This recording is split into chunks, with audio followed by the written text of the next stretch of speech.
दोस्तों, यदि आपको नए वीडियो के नोटिफिकेशन नहीं आ रहे हैं तो इस सब्सक्राइब के बटन को दबाने के बाद इस बेल आइकॉन को जरूर दबाएं। उसके बाद आपको नोटिफिकेशन वीडियोस के आने लगेंगे। चैनल का टाइम टेबल आपको बता दें, आपको जीके के 2 वीडियो मिलेंगे, एक सुबह 6 बजे, एक शाम को 6 बजे, और साइंस का वीडियो मिलेगा रात के 10 बजे। तो ये टाइम टेबल सेव कर लीजिए और रोज आइए, रोज पढ़िए। 2 जीके के वीडियो, एक साइंस का वीडियो आपको रोज इस चैनल पर मिलेगा। नमस्कार। 3000 जीके जीएस की सीरीज स्टार्ट हो चुकी है। ये पार्ट 1 है, पहला पार्ट है। करते हैं इस पार्ट को स्टार्ट। आप सभी से उम्मीद करते हैं सभी इस वीडियो को प्यार दीजिएगा, वीडियो को लाइक कीजिएगा। क्वेश्चन बिल्कुल सिलेक्टेड हैं, बहुत ही अच्छे अच्छे क्वेश्चन लेकर आए हैं, तो आपको पढ़ने में मजा आएगा। करते हैं इस वीडियो को स्टार्ट। पूरे पार्ट देखना है तो चैनल को सब्सक्राइब जरूर कर लेना। पहला प्रश्न देखिए, वायसराय की कार्यकारी परिसर में सम्मिलित होने वाला प्रथम भारतीय कौन था?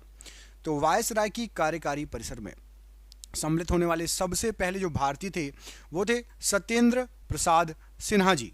ऑप्शन नंबर डी पढ़िए। ये सबसे पहले वायसराय की जो कार्यकारी परिसर बनी थी उसमें सम्मिलित होने वाले पहले भारतीय थे सत्येंद्र प्रसाद सिन्हा जी। क्षेत्रफल की दृष्टि से भारत में किस राज्य में सबसे अधिक वन क्षेत्र है? सबसे अधिक वन क्षेत्र देखें क्षेत्रफल के हिसाब से तो कौन सा राज्य है? यहाँ पर आपको जो ऑप्शन दिए गए हैं, राइट आंसर क्या है? तो याद रखना है आपको, क्षेत्रफल के हिसाब से मध्य प्रदेश सबसे ज्यादा वन है। ऑप्शन नंबर ए सबसे अधिक वन क्षेत्र है मध्य प्रदेश में। मध्य प्रदेश की राजधानी आपको कमेंट करके बताना है क्या है, भोपाल या इंदौर। मध्य प्रदेश राज्य की राजधानी क्या है, भोपाल या इंदौर? कमेंट में आपको कमेंट करके बताना है। ये आज का आपका क्वेश्चन है, सरप्राइज क्वेश्चन है। मध्य प्रदेश की राजधानी बताना है। निम्न में से कौन सीमेंट का मुख्य संगठक है? बताइए, सीमेंट का मुख्य संगठक यहां पर आपको जो ऑप्शन दिए गए इनमें से कौन सा है? सीमेंट में मुख्य रूप से बताना है। तो याद रखना है आपको, यहां पर आपको जो ऑप्शन दिए गए हैं, ऑप्शन आपने पढ़ लिए होंगे। सीमेंट का मुख्य संगठक है आपका चूना पत्थर। ऑप्शन नंबर बी, चूना पत्थर जो है ये सीमेंट का मुख्य संगठक है। ऑप्शन नंबर बी, चूना पत्थर राइट आंसर हो जाएगा। बढ़ते हैं अगले प्रश्न की तरफ। इसमें पूछा गया आपसे कि निम्नलिखित में से कौन सी नदी दक्षिण भारत के प्रसिद्ध तीर्थ स्थान तिरुटन्नी से होकर बहती है? बताइए, दक्षिण भारत का बहुत फेमस स्थान है तिरुटन्नी, यहां से इनमें से कौन सी नदी होकर बहती है? राइट आंसर क्या हो जाएगा? नदियों के नाम आपने पढ़ लिए होंगे। यहां पर राइट आंसर आपका नंदी नदी बहती है। ऑप्शन नंबर ए नंदी नदी बहती है तिरुटन्नी से होकर। ऑप्शन नंबर ए नंदी नदी राइट आंसर है। चींटी या मधुमक्खी के काटने पर उसके डंक में निम्न द्रव्य पाया जाता है? बताइए, चींटी या मधुमक्खी काटती है, हमें दर्द होता है, स्वेलिंग हो जाती है, सूजन हो जाती है, जो डंक से वो काटती है उसमें कौन सा अम्ल पाया जाता है द्रव्य में? तो यहां पर राइट आंसर हो जाएगा फॉर्मिक अम्ल रहता है। इसलिए बोलते हैं कास्टिक सोडा लगा दो, अम्ल को जो है सोडा नॉर्मलाइज कर देता है, इसलिए स्वेलिंग या दर्द नहीं आती। इसलिए जैसी काटती है ना, बोला जाता है खाने वाला सोडा जो है आप उसको लगा लो जहां पर काटा है, या लोहे से घिस लो बोला जाता है, तो फार्मिक अम्ल पाया जाता है। Option number A. निम्नलिखित में से क्या उड़ीसा में स्थित नहीं है? उड़ीसा में कौन सा रिजर्व इनमें से स्थित नहीं है? यहां पर आपको जो ऑप्शन दिए गए हैं, तो उड़ीसा में आपका ऑप्शन नंबर ए पढ़िए, संबलपुर हाथी रिजर्व नहीं है, मयूरभंज, महानदी और शोणितपुर हाथी रिजर्व, ये तीनों हैं। संबलपुर हाथी रिजर्व ये आपका उड़ीसा राज्य में नहीं है। Option number A. बाकी 300 की तीनों हैं। निम्नलिखित में से बौद्ध धर्म की पवित्र पुस्तक कौन सी है? बताइए, बहुत फेमस बौद्ध धर्म की पवित्र पुस्तक यहां पर आपको जो ऑप्शन दिए गए हैं कौन सी है? राइट आंसर हो जाएगा यहां पर आपको जो ऑप्शन दिए गए इनमें से त्रिपिटक एक बौद्ध धर्म की पवित्र पुस्तक है। ऑप्शन नंबर ए त्रिपिटक यहां पर राइट आंसर हो जाएगा इस प्रश्न के लिए। अगला प्रश्न पूछा गया है कि नालिका विहीन ग्रंथियों का अध्ययन करने वाली जंतु विज्ञान की शाखा को क्या कहा जाता है? नालिका विहीन ग्रंथियों का अध्ययन करने वाली जंतु विज्ञान की शाखा, तो यहां पर राइट आंसर हो जाएगा आपका एंडोक्रोनोलॉजी कहा जाता है। ऑप्शन नंबर बी, नालिका विहीन ग्रंथियों का अध्ययन करने वाली जंतु विज्ञान की शाखा को एंडोक्रोनोलॉजी कहा जाता है। यहां पर आपका option number B right answer हो जाएगा, एंडोक्रोनोलॉजी राइट आंसर है। भारत और पाकिस्तान के बीच सिंधु जल संधि पर हस्ताक्षर कब किए गए थे? सिंधु जल संधि पर कब हस्ताक्षर किए गए थे भारत और पाकिस्तान के बीच? यहां पर आपको जो ऑप्शन दिए गए हैं याद रखिएगा, 19 सितंबर 1960 में हस्ताक्षर किए गए थे। 19 सितंबर 1960 यहां पर राइट आंसर हो जाएगा इस प्रश्न के लिए। अगला प्रश्न पूछा गया आपसे कि अमृतसर संधि पर हस्ताक्षर कब हुए थे। जो अमृतसर की संधि थी उस पर कब हस्ताक्षर हुए थे, तो याद रखना है अमृतसर की संधि पर 1809 में हस्ताक्षर हुए थे। Option number B 1809 right answer है। चीन में विश्व का सबसे लंबा मानव निर्मित जल मार्ग कौन सा नहर है चीन के अंदर, तो सबसे लंबी जल मार्ग मानव के द्वारा निर्मित चीन में ग्रैंड नहर है। ऑप्शन नंबर बी ग्रैंड नहर राइट आंसर हो जाएगा प्रश्न के लिए। हड़प्पा सभ्यता की खोज सर्वप्रथम किस वर्ष हुई थी। हड़प्पा सभ्यता की खोज याद रखना है हड़प्पा सभ्यता की खोज हुई थी 1921 में। ऑप्शन नंबर सी 1921 में हड़प्पा सभ्यता की सर्वप्रथम खोज हुई थी। Option number C right answer है। किसको गोल्डन सिटी के नाम से भी जाना जाता है, यहां पर आपको जो ऑप्शन दिए गए हैं कौन से शहर को गोल्डन सिटी के नाम से भी जाना जाता है, तो याद रखना गोल्डन सिटी जैसलमेर को गोल्डन सिटी के नाम से भी जाना जाता है। Option number B Jaisalmer right answer हो जाएगा जैसलमेर। मैसूर साम्राज्य और ब्रिटिश ईस्ट इंडिया कंपनी के बीच दूसरा एंग्लो मैसूर युद्ध कब लड़ा गया था। दूसरा एंग्लो मैसूर युद्ध, तो याद रखना है दूसरा एंग्लो मैसूर युद्ध जो हुआ था 1780 से 1784। ऑप्शन नंबर ए दूसरा एंग्लो मैसूर युद्ध हुआ था। ऑप्शन नंबर ए 80 से 84 1780 से 1784। किस नदी पर और किस राज्य में जायकवाड़ी बांध अवस्थित है बताइए। जायकवाड़ी बांध या जायकवाड़ी परियोजना किस नदी पर किस राज्य में है, यहां पर आपको जो ऑप्शन दिए गए हैं तो यह है गोदावरी नदी पर और महाराष्ट्र राज्य में। ऑप्शन नंबर ए गोदावरी नदी पर और महाराष्ट्र राज्य में जायकवाड़ी परियोजना स्थित है। ऑप्शन नंबर ए यहां पर राइट आंसर हो जाएगा। टीपू सुल्तान के शासनकाल में उनके राज्य मैसूर की राजधानी क्या थी, तो टीपू सुल्तान के शासनकाल के समय उनका जो राज्य था मैसूर उसकी जो राजधानी थी, यहां पर आपको जो ऑप्शन दिए गए हैं राइट आंसर हो जाएगा आपका श्रीरंगपट्टनम। याद रखना टीपू सुल्तान की राजधानी थी श्रीरंगपट्टनम, मैसूर राज्य की राजधानी उस समय। सौर मंडल में बुध और पृथ्वी के बीच कौन सा ग्रह आता है बताइए। सौर मंडल के अंदर बुध और पृथ्वी के बीच इनमें से कौन सा ग्रह आता है, तो सौर मंडल में बुध और पृथ्वी के बीच देखेंगे तो शुक्र ग्रह आता है। ऑप्शन नंबर बी शुक्र ग्रह यहां पर राइट आंसर हो जाएगा। इस प्रश्न के लिए बुध और पृथ्वी के बीच शुक्र ग्रह आता है। अगला प्रश्न पूछा गया आपसे, दिल्ली चलो और तुम मुझे खून दो मैं तुम्हें आजादी दूंगा जो है यह नारा किसके हैं, दोनों नारे ये किसके हैं, किसने दिए थे, तो याद रखना तुम मुझे खून दो मैं तुम्हें आजादी दूंगा और दिल्ली चलो का नारा सुभाष चंद्र बोस जी का है। Option number A Subhash Chandra Bose ji ने यह नारा दिया था। शुष्क वन अनुसंधान संस्थान ये कहां पर स्थित है। शुष्क वन अनुसंधान संस्थान, तो शुष्क वन अनुसंधान संस्थान ये आपका पड़ता है जोधपुर में। ऑप्शन नंबर बी जोधपुर में है शुष्क वन अनुसंधान संस्थान। Option number B. भारत में निम्नलिखित में से कौन सी जगह आप मुगल सम्राट हुमायूं के पुस्तकालय को देखने के लिए जाएंगे, कहां पर होगा हुमायूं का पुस्तकालय, तो हुमायूं का पुस्तकालय जो है यहां पर आपको जो ऑप्शन दिए गए हैं याद रखिएगा बहुत इंपॉर्टेंट क्वेश्चन है और राइट आंसर है नई दिल्ली में है। ऑप्शन नंबर यहां पर आपका ए राइट आंसर है, नई दिल्ली में है हुमायूं का पुस्तकालय। Option number A. निम्नलिखित में से कौन सी पूर्व दिशा में बहने वाली नदी है बताओ। पूर्व दिशा में बहने वाली नदी यहां पर आपको जो ऑप्शन दिए गए हैं कौन सी है, तो यहां पर जो ऑप्शन दिए गए हैं माही, साबरमती, शरावती और ब्रह्मणी में से ऑप्शन नंबर डी ब्रह्मणी नदी या ब्राह्मणी नदी ये पूर्व दिशा में बहने वाली नदी है। यहां पर option number D right answer है। अगला प्रश्न है कि निम्नलिखित में से सिंधु घाटी सभ्यता का कौन सा स्थल सिंधु नदी के तट पर स्थित नहीं है बताओ। सिंधु नदी के तट पर स्थित नहीं है, ऑप्शन के अनुसार क्या हो जाएगा राइट आंसर। सिंधु घाटी सभ्यता का यहां पर आपको जो स्थल दिए गए हैं इनमें से रोपड़ जो है, रोपड़ पढ़ो। ऑप्शन नंबर आप देखिए सी रोपड़, ये सिंधु नदी के किनारे स्थित नहीं है। बाकी कोटडीजी, मोहनजोदाड़ो और चन्हूदड़ो ये सिंधु नदी के किनारे बसे हुए हैं। रोपड़ सिंधु नदी के किनारे नहीं बसा हुआ है। निम्नलिखित में से किस राज्य की सीमा भूटान के साथ नहीं लगती, भूटान से टच नहीं है, बताना है आपको। भूटान जो देश है उसके आसपास जो हमारे देश के राज्य लगते हैं मेघालय, सिक्किम, अरुणाचल प्रदेश और पश्चिम बंगाल ये सब वही हैं ऊपर, और भूटान से इनमें से टच नहीं है आपका मेघालय। मेघालय टच नहीं है, सिक्किम टच है, अरुणाचल प्रदेश टच है और पश्चिम बंगाल भी टच है भूटान से। मेघालय टच नहीं है भूटान से, याद रखना ऑप्शन नंबर ए। अगला प्रश्न पूछा गया कि किसने वर्धा योजना या बुनियादी शिक्षा को प्रस्तावित किया, बताओ। वर्धा योजना या बुनियादी शिक्षा, इनमें से किसके द्वारा प्रस्तावित किया गया? गांधी जी, बाल गंगाधर तिलक, नेहरू जी या पटेल साहब?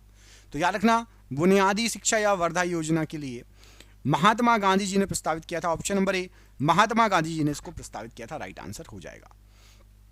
अगला प्रश्न है कि निम्नलिखित में से किस राज्य में खादी और ग्राम उद्योग आयोग केवीआईसी ने अपना पहला रेशम प्रसंस्करण संयंत्र खोला था? सबसे पहला रेशम प्रसंस्करण संयंत्र खादी और ग्राम उद्योग आयोग ने कहां पर खोला था, किस राज्य में? तो यहां जो राज्य दिए गए उसमें से गुजरात राज्य राइट आंसर है, ऑप्शन नंबर ए। गुजरात राज्य में सबसे पहले खोला था, option number A right answer है। दोस्तों देख रहे हैं क्वेश्चन कितने अच्छे हैं, ये आपके एग्जाम में पिछले कई सालों से पूछे जा रहे हैं। जिस एग्जाम की आप तैयारी कर रहे हैं, हमने आपके लिए 10,000 जीके जीएस के एमसीक्यू क्वेश्चन आंसर बनाए हैं। 10,000 जीके जीएस के क्वेश्चन आंसर जो एमसीक्यू के फॉर्मेट में 4 ऑप्शन में, जो कि आप जो एग्जाम तैयारी कर रहे हो उसमें आ सकते हैं, 100% चांसेस है आने के। और वो क्वेश्चन आंसर पीडीएफ है, और पीडीएफ सबको व्हाट्सएप पर मिल जाएगी। आप में से जिसको भी चाहिए व्हाट्सएप पर पीडीएफ मिल जाएगी। पीडीएफ जो है आपकी वो 300 रुपए की है, लेकिन अभी एग्जाम चल रहा है तो केवल 99 रुपए में जो भी सक्षम है, जो भी ले सकता है वो ले ले, बाकी यूट्यूब से पढ़ो, बाकी जो जिसको लेना हो 99 रुपए में आपको 10,000 जीके जीएस के क्वेश्चन मिल रहे हैं जो कि आपके एग्जाम में फंस सकते हैं। तो इनको पीडीएफ को लेने के लिए नीचे दिए गए नंबर पर व्हाट्सएप कर लेना। नंबर आपको पूरे वीडियो पर शो होगा, जब भी आप वीडियो छोड़ो उसके बाद आप कॉल कर लेना या स्क्रीनशॉट लेके रख लेना, ठीक है। अगला प्रश्न है कि अकबर के शासन काल में किस पुस्तक का अनुवाद द रज़्मनामा मतलब युद्ध की पुस्तक के रूप में किया गया था? युद्ध की पुस्तक के रूप में इनमें से किसका अनुवाद किया गया था? यहां पर आपको जो ऑप्शन दिए गए हैं, तो याद रखना है युद्ध की पुस्तक के रूप में महाभारत का अनुवाद किया गया था। महाभारत को युद्ध की पुस्तक या द रज़्मनामा के नाम से अनुवाद किया गया था। अकबर के शासनकाल के समय की बात है ये, ठीक है, ऑप्शन नंबर ए। अगला प्रश्न की निम्नलिखित में से किस मंदिर में हर वर्ष अंबुबाची मेला मनाया जाता है? बताओ, अंबुबाची मेला हर साल किस मंदिर में मनाया जाता है? यहां पर आपको जो ऑप्शन दिए गए हैं, तो याद रखना है अंबुबाची मेला बहुत फेमस है और ये कामाख्या मंदिर में मनाया जाता है। अब आपको कमेंट करके बताना है कि कामाख्या मंदिर कहां पर है, किस राज्य में है कामाख्या मंदिर, इसका आंसर आपको कमेंट करके बताना है, ठीक है। अगला प्रश्न है कि निम्नलिखित में से किस आंदोलन की शुरुआत महात्मा गांधी जी के द्वारा 1930 में की गई थी? बताओ, महात्मा गांधी जी ने 1930 में किस आंदोलन की शुरुआत की थी?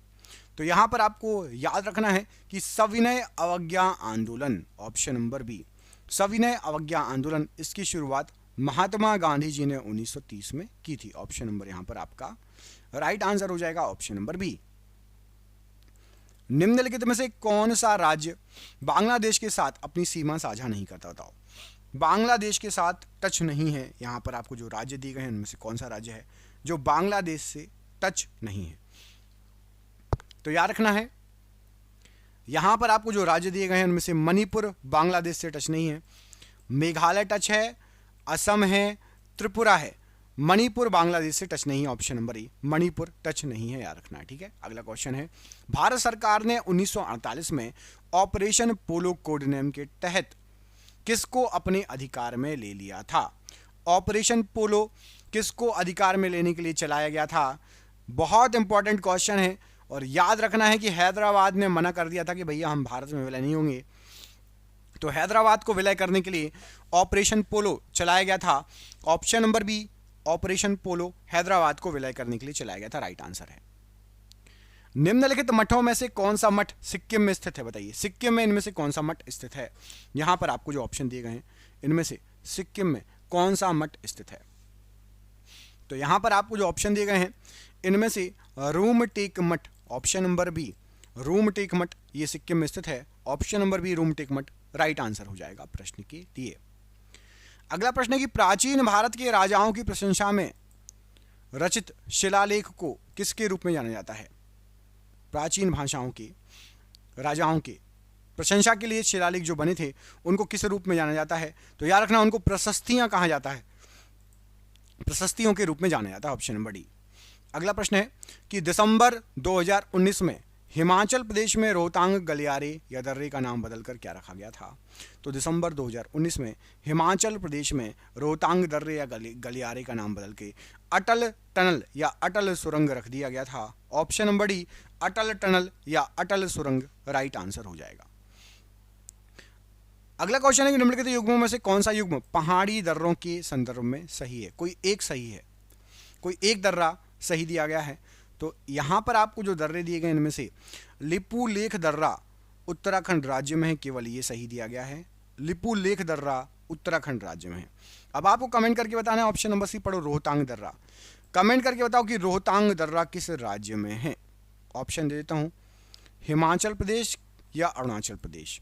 रोहतांग दर्रा किस राज्य में है, हिमाचल प्रदेश या अरुणाचल प्रदेश? इसका आंसर आपको कमेंट बॉक्स में कमेंट करके हमें बताना है।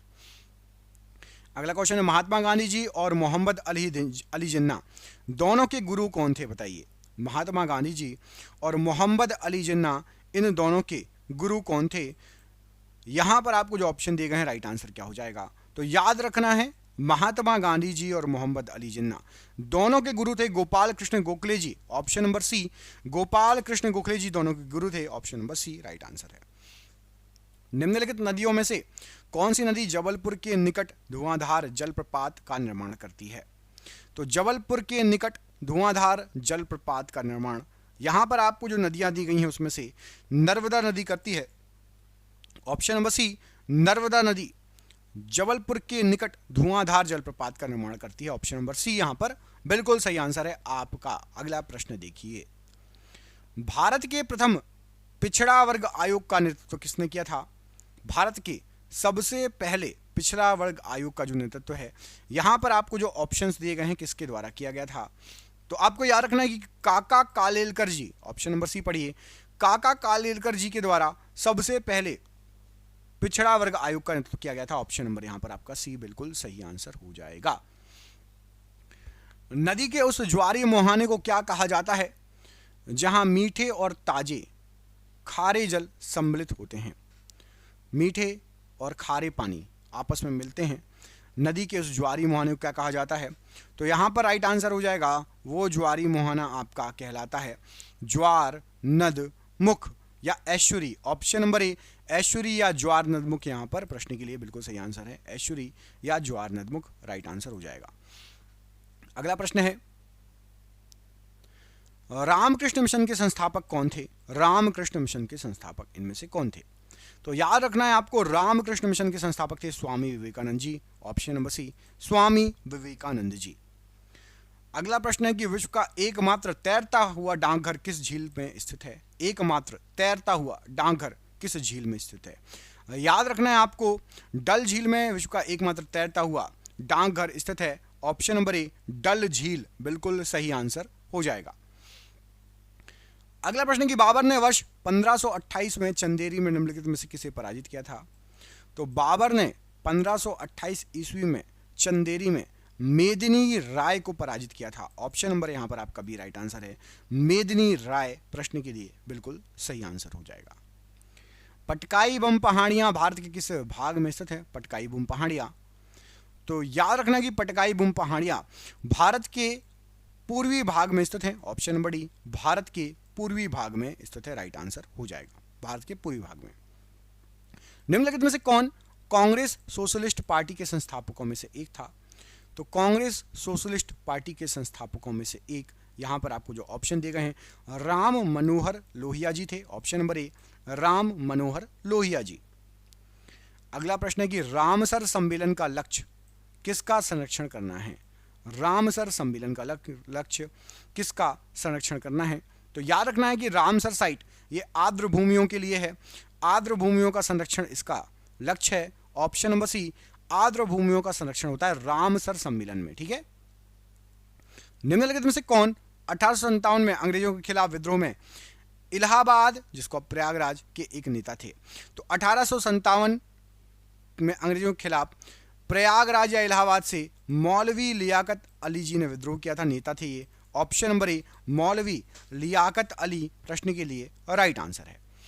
नृत्यों और उनके मूल राज्यों के संदर्भ में निम्नलिखित में से कौन सा युग्म सही है? नृत्य और उनके मूल राज्य, एक कोई सही है, तो याद रखना यक्षगान, ये कर्नाटक का बहुत फेमस नृत्य है, यक्षगान का संबंध कर्नाटक से है, याद रखना, ठीक है। कुल कितने वेदांग हैं बताइए, वेदांगों की संख्या कितनी है, वेदांग। तो वेदांगों की संख्या जो है याद रखिए 6 है, ऑप्शन नंबर बी, वेदांगों की संख्या 6 है। और वेदों की संख्या कितनी है कमेंट करके आपको बताना है कि कुल कितने वेद हैं, ये कमेंट करके आपको बताना है। पृथ्वी पर ज्ञात सर्वाधिक घनत्व वाले स्थिर तत्व का नाम बताइए। तो पृथ्वी पर ज्ञात सर्वाधिक घनत्व वाले स्थिर तत्व का नाम, यहां पर आपको जो ऑप्शन दिए गए उसमें से ओज्मियम ऑप्शन नंबर डी यहां पर राइट आंसर है। सर्वाधिक घनत्व वाला स्थिर तत्व है ओज्मियम ऑप्शन नंबर डी। किस वर्ष पानीपत के युद्ध में बाबर ने दिल्ली के सुल्तान इब्राहिम लोदी को हराकर दिल्ली और आगरा पर कब्जा कर लिया था। तो याद रखना है दिल्ली और आगरा पर इब्राहिम लोदी को हराकर बाबर ने कब्जा किया था 1526 में, ऑप्शन नंबर ए। और तभी से मुगल साम्राज्य की शुरुआत हुई थी 1526। किस वर्ष पानीपत के युद्ध के बाद, चलो ये हो गया 1526, यहां पर आपका आंसर इसका है ऑप्शन नंबर ए। आपके लिए क्वेश्चन है, कमेंट करके आपको बताना है कि पुष्यमित्र शुंग द्वारा मारे जाने वाला अंतिम मौर्य शासक कौन था। इसके आगे का वीडियो अगले पार्ट में आएगा। जो पूरा देखना चाहते हैं 3000 क्वेश्चन, चैनल को सब्सक्राइब कर लेना। इस क्वेश्चन का आंसर कोशिश करके बताइए कि पुष्यमित्र शुंग द्वारा मारे जाने वाला अंतिम मौर्य शासक कौन था। पीडीएफ जिसको भी लेना है नीचे दिए गए नंबर पर संपर्क कर लेना। 10,000 जी के जीएस एमसीक्यू की पीडीएफ है, व्हाट्सएप पर पीडीएफ आपको मिल जाएगी। मिलते हैं अगले वीडियो में, अपना ख्याल रखिए। जय हिंद, जय भारत।